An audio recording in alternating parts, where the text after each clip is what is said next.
Guys welcome back to my channel. Good আফটারনুনই বলা যায়, আমাদের এখনো লাঞ্চও হয়নি, জাস্ট স্নান টান করে পুজো টুজো করে উঠেছি।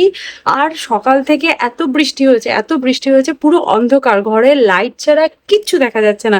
বাইরেটা দেখো একদম অন্ধকার হয়ে গেছে, ঘরদোর অন্ধকার। আর সব থেকে বড় কথা, প্রত্যেকটা জানলার মধ্যে জামা কাপড় মেলতে হচ্ছে, কারণ জামা কাপড়টাও তো শুকোতে হবে, বাইরে তো দেওয়াই যাচ্ছে না। বর্ষাকালে এটা হচ্ছে একটা কমন প্রবলেম, জামা কাপড় কোথায় শুকোতে হবে। এবার অনেকেই আছে ছাদে শুকোতে দেয়, যাদের ধরো বাড়ি, তাদের বাড়ির সিঁড়িতে, ঘরে, জানলায়, সব জায়গায় দেখবে জামা কাপড় আর জামা কাপড়। তবে হ্যাঁ, আমি সব জায়গায় ছড়িয়ে রাখি না, আমি এক জায়গাতেই রাখি। আর ঘরে ফ্যান চালিয়ে রাখি, যাতে তাড়াতাড়ি একটু জামা কাপড় গুলো শুকিয়ে যায়। আর শুকিয়ে গেলেই সঙ্গে সঙ্গে সেগুলোকে ফোল্ড করে আলমারিতে তুলে দিই, না হলে দেখতে খুব খারাপ লাগে। আজকে লাঞ্চে আমি বানিয়েছি এই রাইসটা। এই রাইসটার মধ্যে কি কি আছে দেখো। গ্রিল করা পনির, যেটা একদম লাস্ট টাইমে অ্যাড করলাম। আচ্ছা, এর মধ্যে ক্যারেট দিয়েছি, ক্যাপসিকাম দিয়েছি, সেদ্ধ করে রাখা ছোলাটাও অ্যাড করেছি। আর ভীষণ ইয়ামি খেতে হয়েছে, আমার কিন্তু টেস্ট করে দেখা হয়ে গেছে। আর সাথে রয়েছে রায়তা, আর রায়তার মধ্যে শুধুমাত্র শসা দিয়েছি। Yummy, tasty, healthy recipe. আমরা এখন হালকা হালকা খাচ্ছি, কম কম খেতে হবে, দরকার হলে বেশি বেশি হাঁটতে হবে। ও, এটার মধ্যে আনিয়ানও দিয়েছিলাম। আর ব্যাপারটা হচ্ছে, আমাদের কালকেই বলেছি, আমাদের অ্যাপার্টমেন্টে বিরিয়ানি পার্টি আছে। প্রান্তিক প্লেট খাবে? প্রান্তিক বিরিয়ানি ওই এক প্লেটই খেয়ে উঠতে পারবে না। আমি খেতে না পারলে আমি কিন্তু নিয়ে চলে আসবো, ফেলবো আমি না। তা আবার বিরিয়ানি, মাটন বিরিয়ানি বলে কথা। এই জন্য এখন বেশ অনেকদিন ধরে হালকা পাতলা খাচ্ছি। যাই হোক, চলো খেয়ে নিও। আবার খেয়ে দিয়ে উঠে কাজ করতে না করতেই টুইটি আসার সময় হয়ে যাবে। চলো টুইটিকে আজকে পড়তে দিয়ে আসি। বহুদিন পর মহারানী পড়তে যাচ্ছে, তাই না? ল্যাপটপ করে দিয়ে যায়, তাই না টুইটি? কতদিন পর যাচ্ছিস? 2 উইকস। 2 weeks, almost 2 weeks. চল, কালকে ছুটি, তারপর উইকেন্ড, সেই জন্য ওর মানে অনেকটা পড়ার সময় আছে। এই জন্য বলেছে যে আজকে পড়ে আয়। ওদের সায়েন্স ম্যাডাম বলেছে, ম্যাথস ম্যাডাম আর সায়েন্স ম্যাডাম, বায়োলজি, ওই বায়োলজি ম্যাডাম সায়েন্স। তো সায়েন্স ম্যাডাম বলেছে আজকে পড়তে আসবি। বলেছে, বলছি কেন আসছে না? রিটার্নের পরীক্ষা তো কি হয়েছে? দেখো আজকে সেই জন্য যাচ্ছে। এই দীপা মিমির দেওয়া জামা একটু স্টাইল করে দেন। এক্ষুনি দীপা মিমি ফোন করেছিল, তখন দেখালে ভালো হতো। যা, ঠিক আছে, পরে দেখিয়ে দিবি। চ যাই। তো বৃষ্টি পড়ছে, দুখানা ছাতা নিয়ে যাওয়া, বাপরে বাপ, একটা ব্যাগ নিয়ে গেলে ভালো হতো। এত কিছু হাতে নিয়ে আনতে পারছিলাম। টুটি ছাতাটা নিয়ে না, ওখানে ভেতরে কোথায় ছাতা রাখবে না রাখবে, ভিজে না।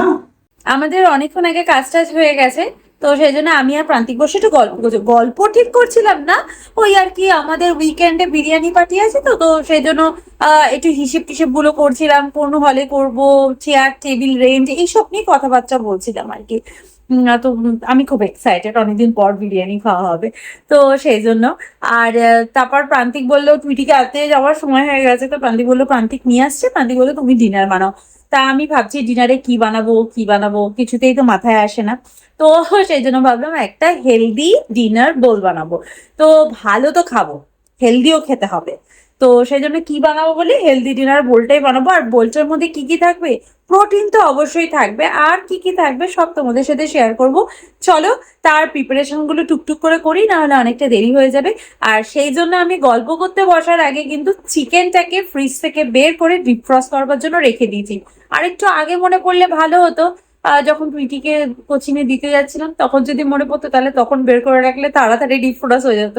তো যাই হোক, চিকেনটা ডিফ্রস্ট হোক, ততক্ষণে যে জিনিসগুলো কাটিং কুটিং করার দরকার, বয়েলিং করা দরকার, সেগুলো বয়েল করে ফেলি। চলো, এই রেসিপিটার মধ্যে একটা স্যালাড থাকবে, আর স্যালাডটা বানানোর জন্য আমার কিউকাম্বার লাগবে, অনিয়ন লাগবে, আর সুইট কর্ন লাগবে। আমি সেই জন্য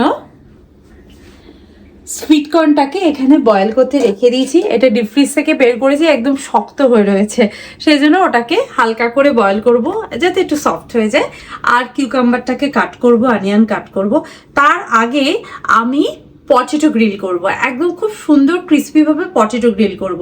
আর পটেটো গ্রিল করবার জন্য একটু বড় সাইজের পটেটো নিয়ে নেব। স্কিনটা পটেটো থাকবে, সেই জন্য খুব ভালো করে কিন্তু ওয়াশ করে নিতে হবে। তো তোমাদের কাছে যদি বেবি পটেটো থেকে থাকে তাহলে বেবি পটেটোও নিতে পারো। বেবি পটেটোটাকে গ্রিল করলে বেশি ভালো লাগে খেতে। তো যাই হোক, তোমরা যে পটেটো পাবে সেই পটেটো নিয়ে নেবে। পিল না করে জাস্ট এইভাবে কাট করবে, এরকম করলাম। তো দেন এই জিনিসটা এরকম, মানে শেপটা যাতে এরকম হয়, কাঁচা আমের যেরকম হয় না, ঠিক ওই রকম ভাবে আমি কাট করব। কাঁচা আম সরু সরু করে কেটে খেতে যেরকম মজা লাগে আর কি, সেরকম ভাবে আমি কাট করব।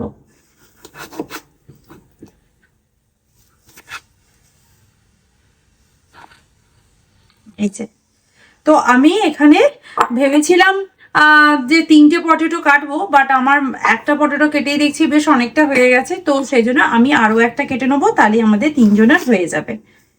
পটেটোটাকে ম্যারিনেট করবার জন্য আমি একটু পেরি পেরি মশলা দেবো। এই পেরি পেরি মশলা দিলে না খুব ভাল লাগে ফ্রাইজের মধ্যে যদি দেওয়া হয়। এটা সম্পূর্ণ আমার ব্যক্তিগত চয়েস বলতে পারো, তবে তোমরা একটুখানি রেড চিলি পাউডার আর সল্ট আর ব্ল্যাক পেপার দিয়েও কিন্তু এটা করতে পারো। আর এই পেরি পেরি মশলাটার মধ্যে আমি অ্যাড করব হচ্ছে পরিমাণ মতো সল্ট, আর দেব হচ্ছে একটুখানি অয়েল। দ্যাটস ইট, আর লাগবে না। এইটুকু অয়েল দিয়ে একটুখানি মিক্স করে নেবো। তোমরা পারলে এই আলুগুলোর গায়ে পুরো বা ভালো করে মশলাটা লাগাবে, তার জন্য হাত ইউজ করবে। আমি হাত ইউজ করতে পারছি না, আমার হাত থেকে কেটে গেছে, আর এই মশলাটা লাগলে খুব জ্বালা করবে। তো তোমরা চেষ্টা করবে হাত দিয়ে ভালো করে আলুগুলোর গায়ে মশলাগুলো লাগাতে। এরপর দেখো প্রত্যেকটা আলুর গায়ে সুন্দরভাবে মশলা লাগানো হয়ে গেছে। এরপর আমি গ্রিল করতে দেবো। সেই জন্য আমি এই সিলিকন মোল্ডটার মধ্যেই যে আমি কত কিছু গ্রিল করি তার নেই ঠিক ঠিকানা। তো আমি এই সিলিকন মোল্ডটার মধ্যে আমি আলুগুলোকে এভাবে গ্রিল করবার জন্য রেখে দেবো। পটেটো গ্রিল এভাবে খেতে অসাধারণ লাগে, একবার ট্রাই করে দেখো, ভীষণ ভালো লাগে। বাচ্চারাও খুব পছন্দ করবে, খুব ভালোবাসবে এই খাবারটা খেতে। চলো, সুন্দর করে সাজিয়ে ফেলেছি। দেন এটাকে গ্রিল করতে দেবো, আর এটা গ্রিল করতে দেবো এয়ার ফ্রাইড মোডে 200 ডিগ্রি সেলসিয়াসে একদম 15 মিনিটসের জন্য। আর 15 মিনিটস পরে এটাকে আবার ফ্লিপ করে দেবো, দেন আবার 10 মিনিটসের জন্য দিয়ে দেবো। সুন্দরভাবে কিন্তু গ্রিল হয়ে যাবে।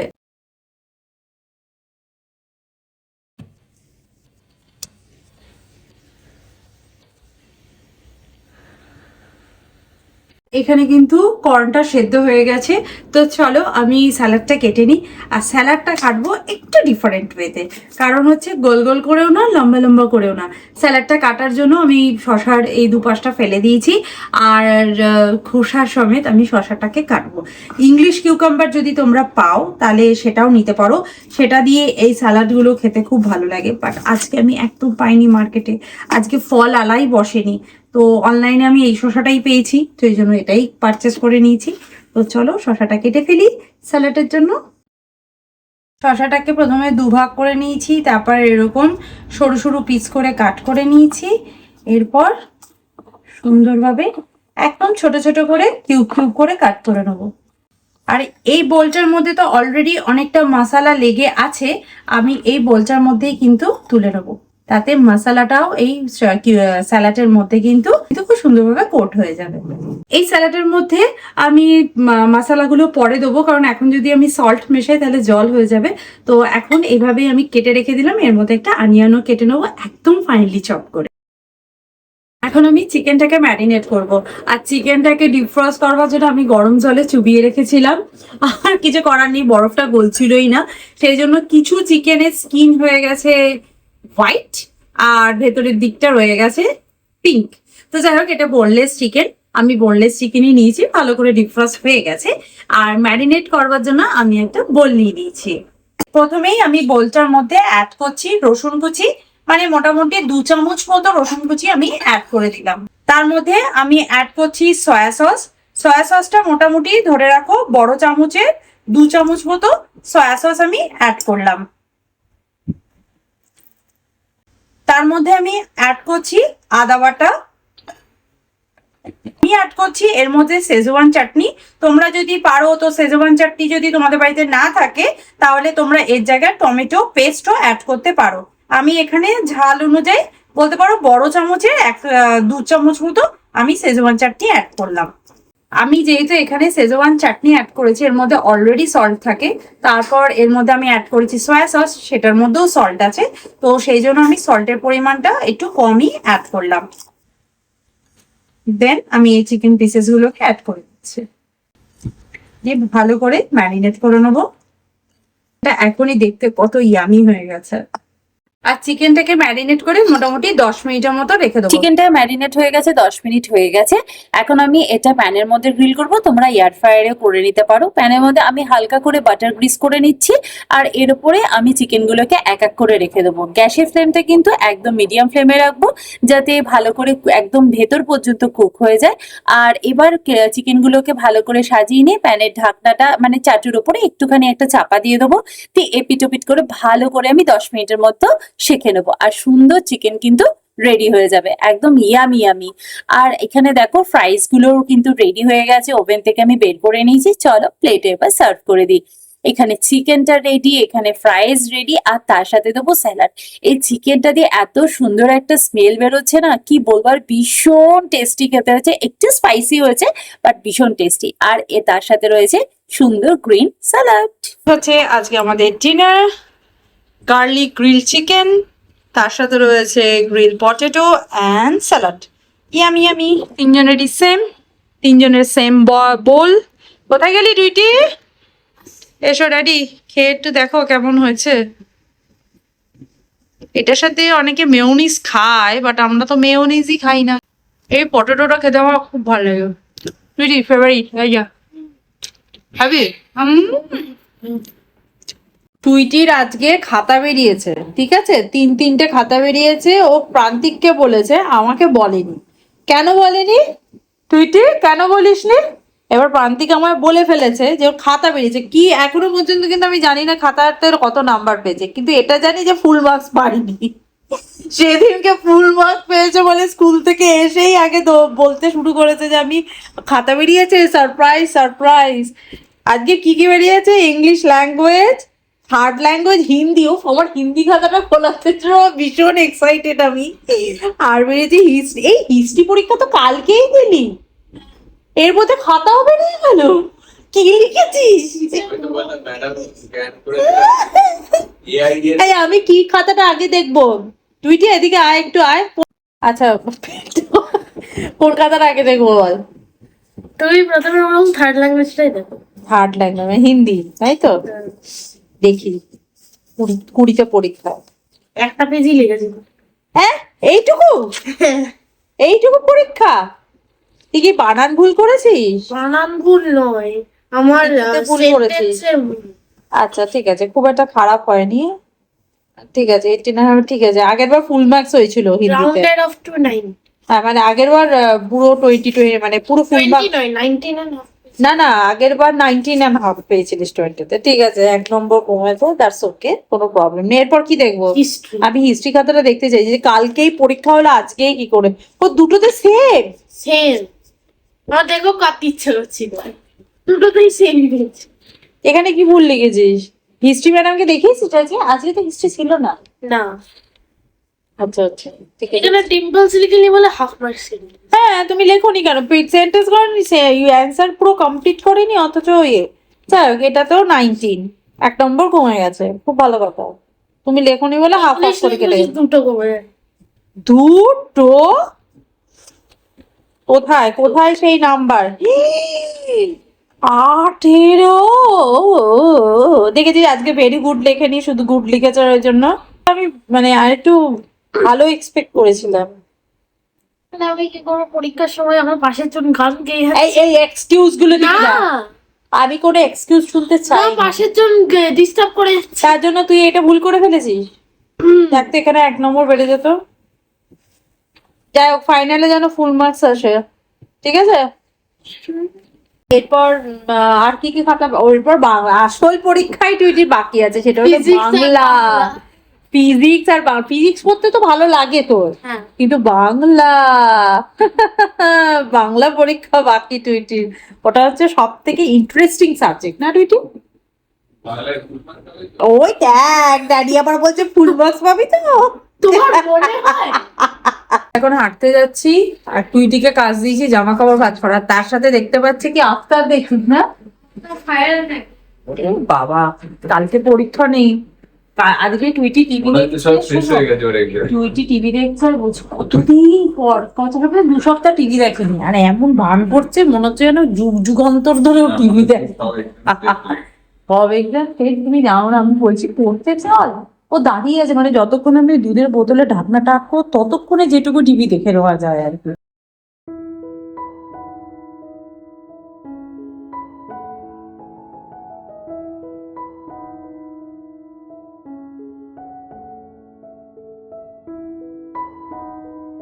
এখন হেঁটে এলাম আর বাইরের ওয়েদার খুব সুন্দর। আর তুমি ভাবছো তো যে রাত্রিবেলা আবার কেন আমি এই রুমে এসে বসেছি? অ্যাকচুয়ালি আমি লিস্ট আপডেট করছি। এটা হচ্ছে আমাদের বিরিয়ানি পার্টির লিস্ট। বাইরের ওয়েদারটা আজকে খুব সুন্দর, একটুও ঘামেনি, হাঁটলাম কিন্তু ঘামেনি, খুব সুন্দর হাওয়া দিচ্ছে, যে রাতে ঘুমটা ভালো হবে। আর দেখে মনে হচ্ছে এখন আবার বৃষ্টি নামবে। মাঝে একবার হাঁটছিলাম, একটু গুড়ি গুড়ি বৃষ্টি পড়ছিল, প্রান্তিক তখনই বলছে বাড়ি চলো বৃষ্টি আসবে। আমি বলছি না, এখন তো মনে হচ্ছে যতক্ষণ না জোরে বৃষ্টি আসছে ততক্ষণ হাঁটবো। তো যাই, চল একটু ফ্রেশ হবো, দেন ঘুমাতে যাবো। স্কুল ছুটি, সুতরাং অত সকালে ওঠার কোনো তাড়া নেই, কিন্তু এক্সারসাইজের ক্লাস আছে, সকালে তো উঠতেই হবে। তো চলো আজকে ভিডিওটা তাহলে এখানেই এন্ড করছি, দেখা করবো নেক্সট ভিডিওতে। ততক্ষণের জন্য তোমরা খুব ভালো থেকো, সুস্থ থেকো আর লাইফটাকে এনজয় করো। Bye bye, see you in next video, by.